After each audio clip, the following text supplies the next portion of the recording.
Good morning, students. I am Mahima Thakur, Assistant Professor, Department of English from INM PG College, Meerut. Welcome you all to today's lecture. Today, we will examine one of the most refined and intellectually demanding literary genres in English literature, that is, the short story and elements of short story. So, first, we'll see Introduction to the short stories. So, short story as a compressed literary genre produces unity of effect, a theory by Edgar Allan Poe. Then we have it focuses on single emotional and intellectual impact. Key elements are plot, characterization, narrative technique, and structure. Now let's discuss these elements and about short story in detail. So, unlike the novel, which expands experience across time and society, the short story compresses experience into a single concentrated artistic moment. It achieves intensity through limitation, precision, and structural unity. Then we have Unity of Effect, a theory by Edgar Allan Poe. The American writer Edgar Allan Poe, one of the earliest theorists of the short story form, argued that a short story should be readable in one sitting and must produce what he famously called unity of effect. Unity of effect, this means every sentence, every image, every character detail, and every movement must contribute toward one single, or we can say emotional and intellectual response in the reader. So today's lecture will explore how unity is produced through these four essential elements, which are plot, characterization, narrative technique, and structure. Understanding these elements will help you to move from reading short stories passively to interpreting them critically. Now, we'll see the definition of short story. So, it is a compact prose narrative centered on one situation, limited characters and narrative scope, single dominant emotional response, and comparable to lyric poetry in intensity. Let's discuss these points in detail. So, a short story is a compressed prose narrative centered on single situation, a limited number of characters, and one dominant emotional effect. Unlike the novel, it avoids multiple subplots, extended descriptions, and social panoramas. Instead it creates attention on one decisive moment of experience. For example, there is a story, The Telltale Heart by Edgar Allan Poe. This story does not explore the narrator's entire life, but it focuses only on one psychological episode, that is, the murder and the consequences. So, this compression creates intensity, and in fact, the short story can be compared to a lyric poetry or a poem in prose form. Why? Because both depend on unity, rhythm, and emotional concentration. Now, we'll see the unity of effect, a theory by Edgar Allan Poe. Every narrative element contributes to one effect. Language, imagery, tone, and structure work together, and the example can be psychological tension in The Telltale Heart. So, let us now examine Poe's idea of unity of effect, which remains one of the most influential theories of short story. According to Poe, a writer must decide in advance that what emotional response the story should produce. Only after deciding this effect should the writer construct the plot, setting, tone, characters, or imagery. Everything must move toward that effect. For instance, in The Telltale Heart, the intended effect is psychological tension mixed with horror. Now we'll see the core elements of short story. So the first one is plot. which can be called structures narrative, which structures narrative movement. Then we have characterization, which builds psychological depth. Then narrative techniques, which shapes readers' interpretation. And at last we have structure, which organizes meaning and impact. So we can say that plot is something which gives structure to the events, and when we talk about characterization, it gives life to the individual, and narrative technique determines how the story is told. Structure determines how story unfolds. Together these elements transform an event into literature. Now we'll see all these elements in detail. So the first one we have is plot, which can be called artistic arrangement of events. So we can say that students often think plot simply means what happens in the story. But in literary criticism, plot means the artistic arrangement of events to produce meaning. Plot describes the structure of the story. It answers not only the question what happens, but also why does it happen this way. For example, there is a short story, The Gift of Maggie. The emotional power of the story does not come from the gifts themselves, but it comes from the arrangement of revelation. The reader discovers the irony only at the climax. That arrangement produces emotional surprise and tenderness. So this is how we can say that this plot is the literary element that describes structure of the story, or you can think it about the beginning, the middle, and the end of the story. Now we'll discuss Freytag's pyramid. So a traditional way to analyze plot structure is through Freytag's pyramid, which was developed by the German critic Gustav Freytag, and this structure includes 5 stages. So the first one we have exposition, and the second one is rising action, the third one is climax, and the fourth one is falling action, and the last one is resolution. So in this pyramid, we see exposition, which introduces character and setting. So we can say that this is the start of the story, the ways things are before the action begins. Then when we talk about the rising action, so it develops tension, or we can say complications, or we can say that the series of conflicts that leads to the climax. Then we have climax. Climax is the turning point, and it is a very important moment in the story. Then we have the falling action, which shows consequences of the climax. We can say that it means all of the actions that follow the climax. At last we have the resolution, which completes the story's emotional movement, and we can call it the conclusion also. It shows how everything ties together. So basically this pyramid contains 5 stages, and it builds a kind of a triangle. First we'll see the exposition, which introduces us to the characters, settings, and situation. Then we'll see the rising actions, where we see that how the conflict leads to the climax, and then there is the turning point, which is also known by the name of climax, and then the falling action, and at last we see the resolution. So see how this becomes a kind of a triangle. Now with that pyramid, with that structure, we'll also see the modern variation of plot structure. So here we have the modern variation. Modern plot variations shift from external action to internal consciousness. However, not all short stories follow the classical structure. Modern writers such as Catherine Mansfield shifted attention from external action to internal consciousness.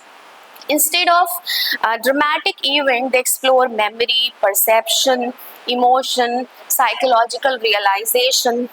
As a result, the climax in modern stories is often mental rather than physical.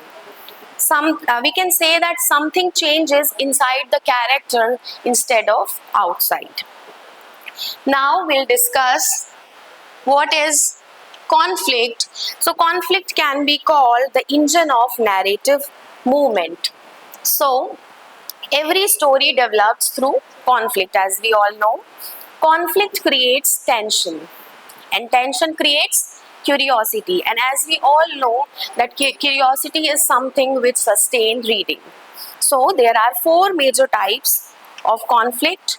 The first one we have man versus self, where we see psychological struggle.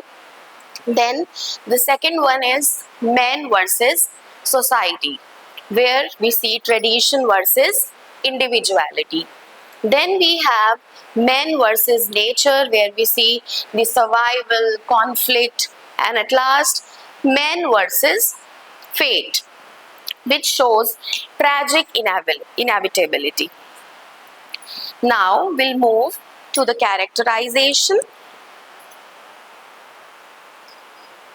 So characterization in short story, characters represent psychological and social realities, reveal moral tensions and cultural values, central to reader engagement and thematic meaning.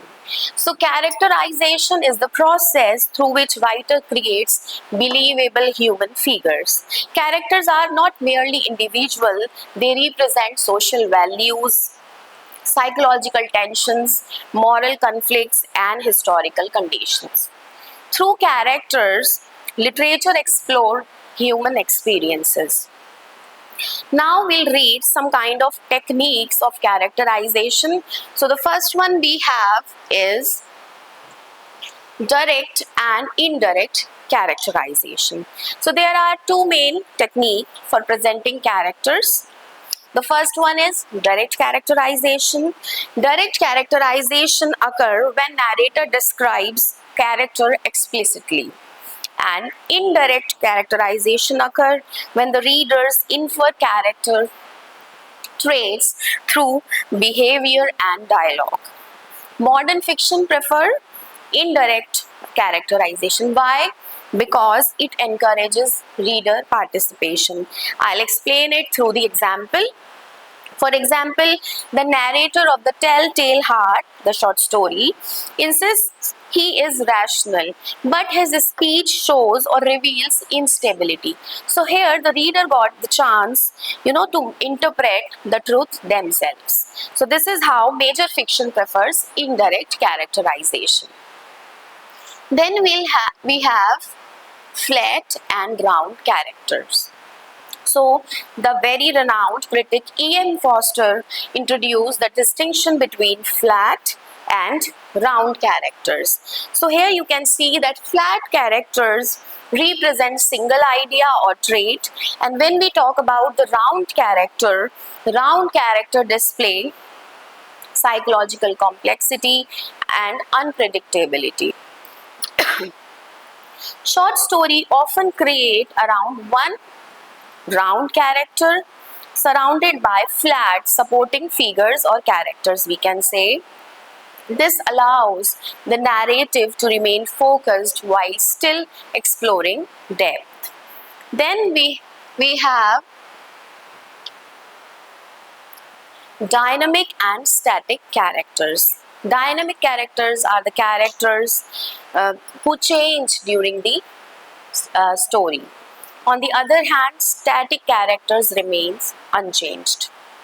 Now, when we talk about modern short stories, so modern short stories often focus on moments of internal transformation, even when external action remains minimal. This transformation is sometimes subtle but deeply significant. So, modern short stories mainly focus on the dynamic characters. Now we'll see the character relationship structures Another useful method of analyzing is mapping relationships around the protagonist. So the protagonist may struggle against another character, society, memory, guilt, fear, tradition, and others. These relational tensions generate narrative movement. Thus, characterization is not isolated description, it is a network of forces. Now let's move to narrative voice. Narrative voice can be described as who tells the story. So narrative voice shapes interpretation. It determines what readers know and how they know it. There are three major types: the first person narration, the third person limited narration, and the third person omniscient narration. Each creates a different relationship between reader and story. So now we'll discuss these narrative voice in detail. So the first one we have is first person narration. Provides immediacy and subjectivity, limits reader knowledge to narrator's perception, often produces unreliable narration. So when we talk about first person narration, it creates immediacy. Readers experience events directly through one consciousness. However, this perspective is limited. Why? Because we only see what the narrator sees. This limitation creates psychological complexity. Sometimes narrator become unreliable. This forces readers to interpret independently. Now we have the third person limited narration. Access to one consciousness, maintains narrative distance, common in modern psychological fiction. So when we talk about third person limited narration, it provides access to one character's thoughts while maintaining narrative distance. This technique becomes especially important in modernist fiction because it balances subjectivity and objectivity both. Reader feel close to the character but still retain interpretative freedom. Now we'll discuss third person omniscient narration. So in omniscient narration, the narrator knows everything. The narrator can move across minds, spaces, and times freely. This perspective was so common in 19th century storytelling but is less common in modern short story or fiction. At last, we have the unreliable narrator. Sometimes narrator cannot be trusted. So narrator's credibility becomes questionable. Reader constructs truth independently, creates interpretative complexity. So their perceptions are distorted by fear, madness, memory, bias. Reader must reconstruct truth independently, and this creates interpretative depth as well as complexity. Now we'll discuss the narrative time techniques. So narrative time operates on two levels. The first one is story time, which is called when event occur, and the second one is discourse time, which tells when events are narrated. Writers manipulate time using flashback, which is also known as analepsis, which restructures chronology. Then we have flash forward, which is also known as prolepsis, which anticipates events. We can say that modern writers such as Alice Munro frequently reorganize chronology to reflect how memory actually works. Let's discuss symbolism also in short stories. Symbolism allow reader to communicate complex ideas economically. Objects carry deeper thematic meanings. Example, watch and chain, which symbolize sacrifice in the gift of the Maggie, enhance interpretative depth.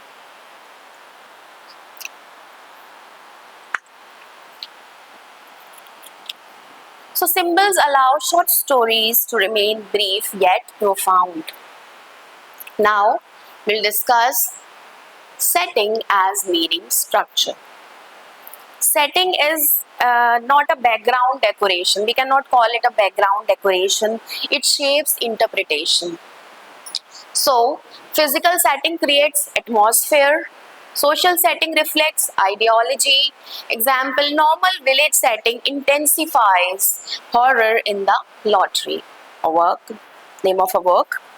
So physical, we can say in the lottery, the ordinary village setting intensify the horror because violence appears normal there. Then we have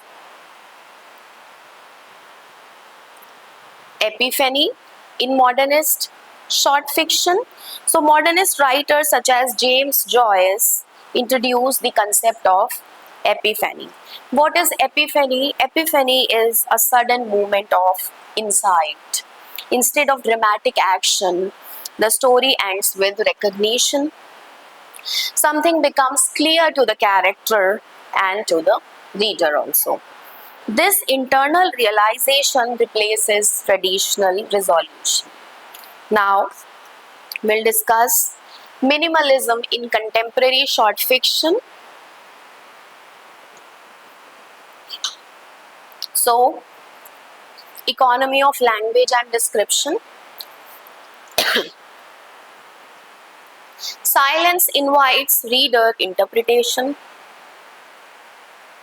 Reader becomes active participant in meaning.